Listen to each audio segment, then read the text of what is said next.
Inside the M4 Sherman. One of the most famous aspects of the Second World War was the introduction of fast-moving maneuver warfare. Spearheading lightning-fast advances into enemy territory were high-performance tanks, a far cry from the clunky metal boxes of the First World War.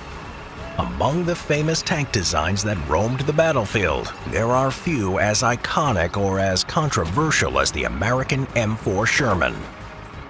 By the 1930s, the United States lagged behind other world powers in tank development. As the build-up to war began in Europe, American planners devised the M2 and M3 tanks, vehicles that were hoped to be sufficient for any future conflict. After the outbreak of hostilities, a number of M3 Lees were shipped to Great Britain and renamed the M3 Grant as part of Lend-Lease agreements.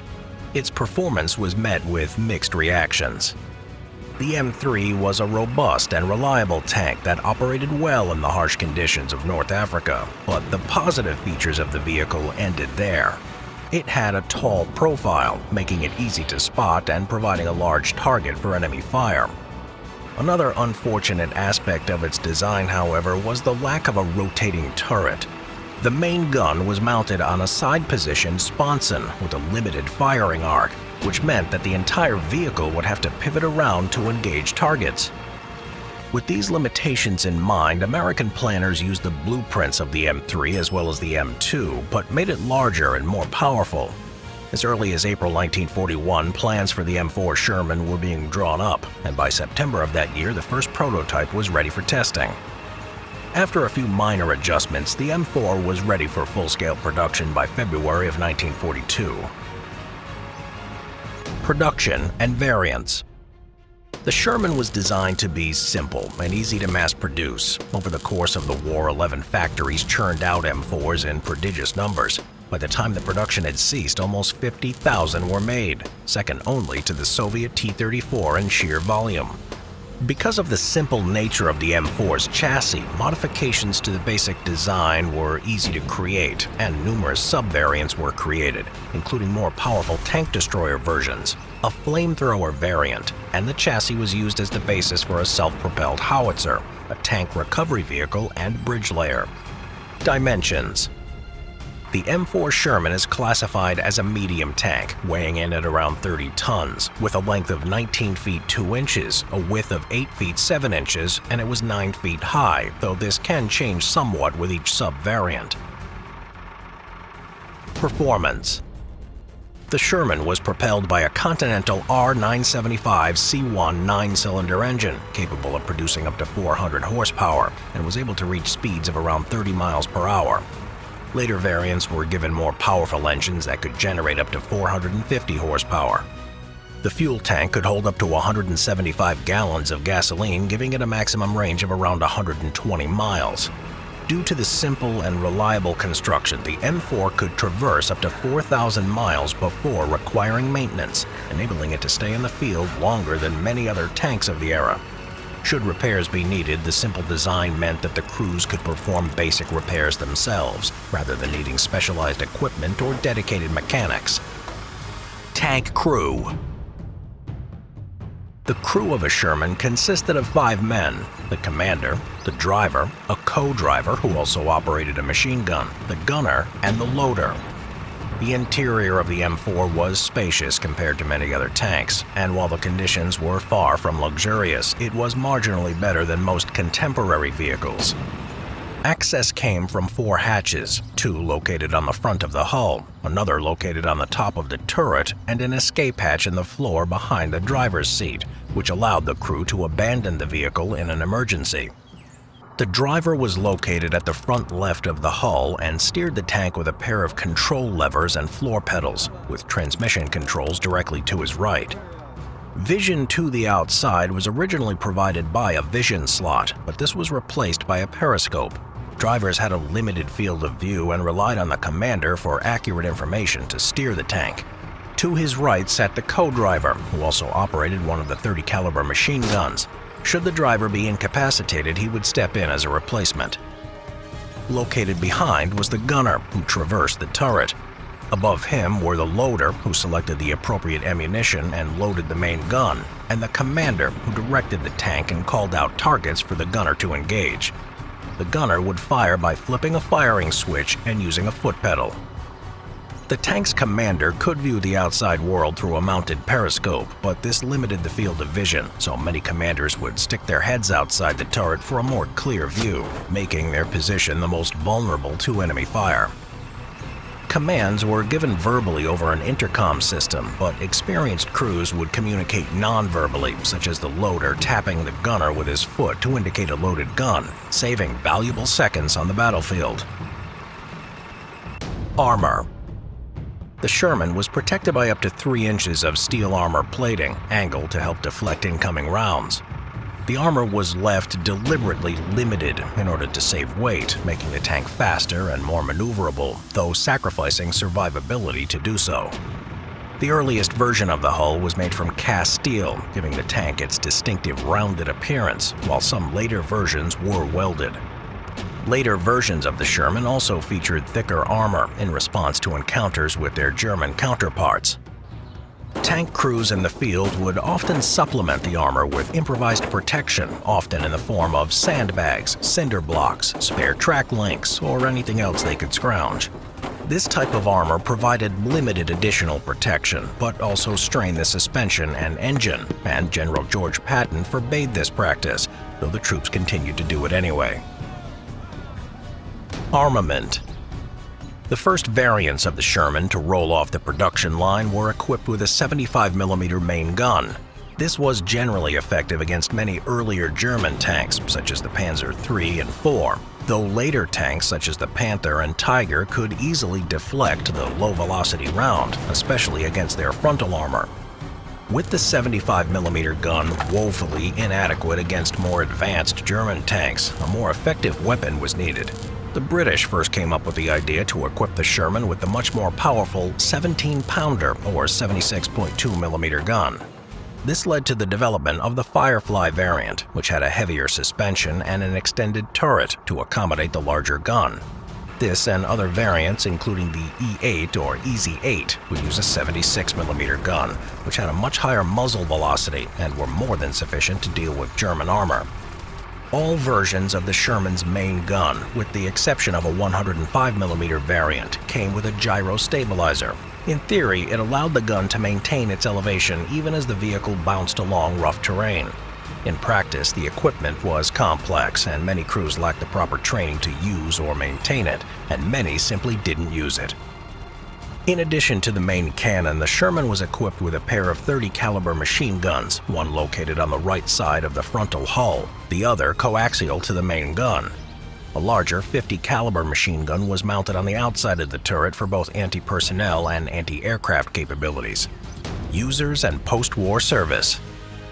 Due to the vast numbers, reliable and simple design, and ease of production, the M4 was sent virtually to every major battlefront of the war. Though the vast majority were used by the Americans, Lend-Lease supply shipments saw Shermans in use by the British, Soviet, Free French, and other Allied armies. China was given 100 of the M4A4 variants by Britain to use against the Japanese forces in Burma. Even the Germans made use of a few captured tanks.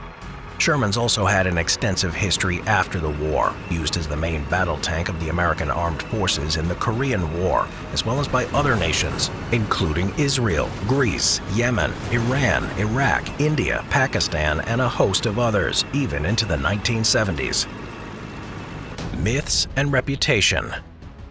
Few tanks are as controversial as the Sherman. Its poor reputation stems from its inadequate performance against German tanks, especially the heavier Panther and Tiger variants. The earlier version with the low-powered 75mm gun proved futile against the frontal armor of these vehicles, forcing tank crews to maneuver for a shot to the side or rear of the enemy, often relying on sheer numbers to destroy the enemy tank from multiple directions. While it is true that the 75mm gun was underpowered for this role, they were continually produced even after the 76mm versions were created. The Sherman wasn't designed as a tank destroyer, but for general purposes. Most engagements that the Sherman found itself involved in was supporting infantry, and its targets were machine gun nests, bunkers, and field artillery pieces. something the 75mm gun was more than capable of dealing with. Another myth involves the nickname of the M4 as Ronson's, after the lighter company who had a slogan, "Lights the first time, every time." Ronson did not adopt that slogan until the 1950s, making the reference a post-war fallacy. It is true that earlier Shermans would burst into flame after being hit by the enemy, often launching the turret clear of the hull. This was initially blamed on the engine and the gasoline fuel, which combusts much more readily than diesel. A study performed by the Army soon found that this was not due to the engine, but it was due to ammunition stored in the turret, which could set off a chain reaction after being hit. This problem was mitigated by removing the ammunition stored there and adding additional armor plating to ammo storage areas. These and other myths give the M4 Sherman an unearned reputation as an inferior tank. Realistically, it had its flaws and shortcomings, but was a very well-built general-purpose tank that fulfilled its role on the battlefield well.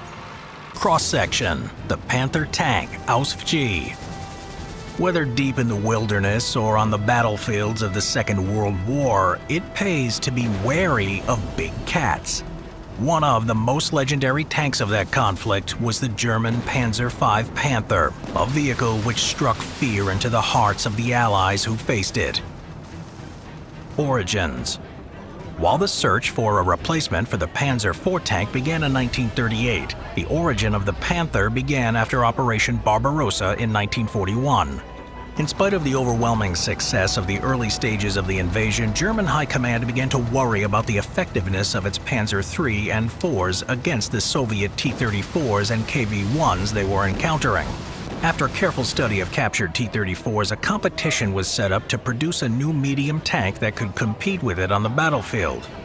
Several prototypes were put forward from Krupps, Daimler-Benz, and others.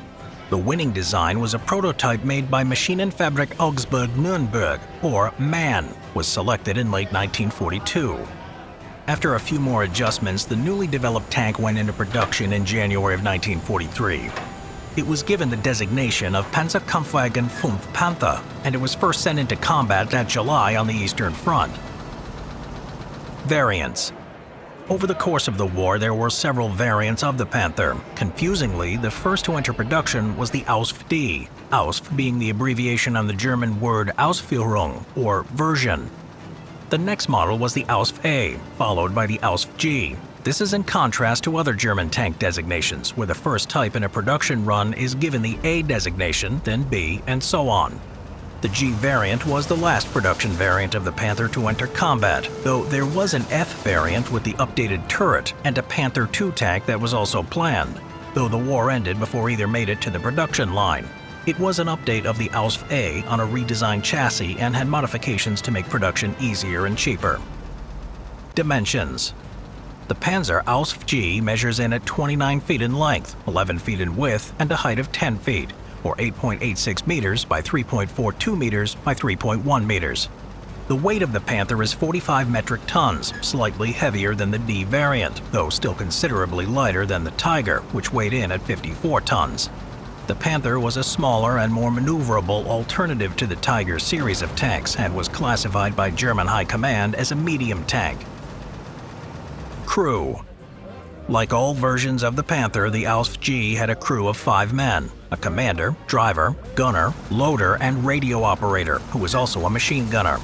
The commander would be located in a cupola at the rear of the turret, behind the gunner and loader. The driver would be seated lower in the hull on the left side of the vehicle. To his right would be the radio operator. In earlier versions, the driver would view the world through an armored viewport cut into the hull. In order to mitigate this obvious weak point, the opening was replaced by a single traversable periscope. This had the additional benefit of simplifying the production process. Armament: the main gun of the Panzer AUSF-G, like all the other variants, was a 75mm high-velocity cannon. While this is the same caliber as the main gun of the M4 Sherman, it has a much higher muzzle velocity due to a larger powder charge and longer barrel. This gave the main gun of the Panther excellent armor penetration against Allied tanks. The AUSF-G carried 82 rounds of ammunition for the main gun, a slight increase over the 79 rounds of earlier versions. The second armament of the Panther were a pair of MG-34 7.92mm machine guns. One was located in the turret coaxially to the main gun. The second was located at the bow of the gun and utilized by the radio operator. Armor. The Ausf-G, like all versions of the Panther, made use of sloped armor, known as glacis plates, which was inspired by studies of the Soviet T-34. This feature increased the protection while reducing weight. In order to further reduce the vehicle's weight, the sides and rear would have thinner armor than the front. The frontal armor of the Panther was 80mm thick, and due to the sloping, meant that an enemy shell would effectively have to penetrate around 100mm of armor, something that many Allied guns, especially the 75mm cannon of the M4 Sherman, had difficulty in accomplishing. The sides and rear of the Panther were thinner at 45mm in thickness, and the top of the tank was relatively thin at 30mm. Because of the thickness of the frontal armor and relative vulnerability of the flanks, Allied tank crews would attempt to maneuver around the side of the Panther to score a kill. The Ausf-G also had thicker side pannier armor compared to earlier variants, which protected the upper portion of tracks and suspension system. Engine and fuel. The Panther Ausf-G was propelled by a Maybach V12 water-cooled petrol engine capable of generating 600 horsepower. It could move the vehicle at a top speed of 46 kilometers per hour, or 28.5 miles per hour. The fuel capacity was 730 liters, or 190 gallons, giving the Panther an operational range of around 200 kilometers, or 124 miles. The Panther Ausf-G had a ZF AK-7 200 transmission. This allowed for 7 gears moving forward and 1 in reverse. Production. During the course of the war, around 6,000 Panthers were built, the Ausf-G making the majority of around 3,000. They were produced by a number of manufacturers, primarily Maschinenfabrik Augsburg-Nürnberg, but also Maschinenfabrik Niedersachsen-Hanover and Daimler-Benz. Night vision. A number of Panther Ausf-G were equipped with the state-of-the-art FG-1250 Sperber or Sparrowhawk infrared night fighting scope. This device was located in the commander's cupola, where it was connected to an image converter and a machine that sensed the elevation of the main gun. This gave the commander a limited amount of night vision, up to 600 meters away, though only the commander had this ability, the rest of the crew reliant on his orders. It's unknown how many were equipped with this technology, with estimates ranging from around 20 to over 50. In January of 1945, it was ordered that all Panthers would have this feature, though it's unknown if this was carried out. Flaws. In spite of its advantages, the Panther was not without its flaws. Like most German tanks, they were much more complex and unreliable compared to their Allied counterparts. The first was the track and suspension system. Like most German tanks, the Panther utilized 18 interleaved wheels, or road wheels that overlapped one another. Such a configuration gave the tank more mobility and more evenly distributed its weight, but it came at the cost of complexity. In order to repair the suspension system, several overlapping wheels would have to be removed to access the internal workings, a complex and time-consuming task, especially in a war zone. Many of the earlier variants of the Panther suffered engine and transmission problems, with significant numbers being out of action due to mechanical failures. By the creation of the Ausf-G, many of these issues were mitigated, but the Panther did suffer from reduced reliability compared to their Allied counterparts. Another flaw was the Panther's armor. While the sloped armor of the Panther was generally effective at deflecting enemy shells, as the war progressed and Allied strategic bombing ravaged German industry, flaws in the manufacturing process made the steel brittle. Even if the shot was deflected, there was a risk that the impact would shatter the metal, damaging the tank beyond repair or making it vulnerable to a follow-up shot. The final flaw of the Panther was its limited production run. Of all the variants, around 6,000 were created, around 3,000 being the Ausf-G, paling in comparison to the estimated 84,000 T-34s and 50,000 M4 Shermans they faced, any advantage in quality being nullified by sheer weight of numbers. Legacy. The Panther first saw combat on the Eastern Front in July of 1943. From then on, it served in all operational theaters. The Wehrmacht deployed tank forces until the German surrender in May 1945. During that time, the Panther garnered a reputation as one of the finest tanks in use by the Germans, being feared and respected by the Allies who faced it. Many argue about it being the best tank of the war, and in spite of its flaws, could possibly be considered among the top armored vehicles of the Second World War.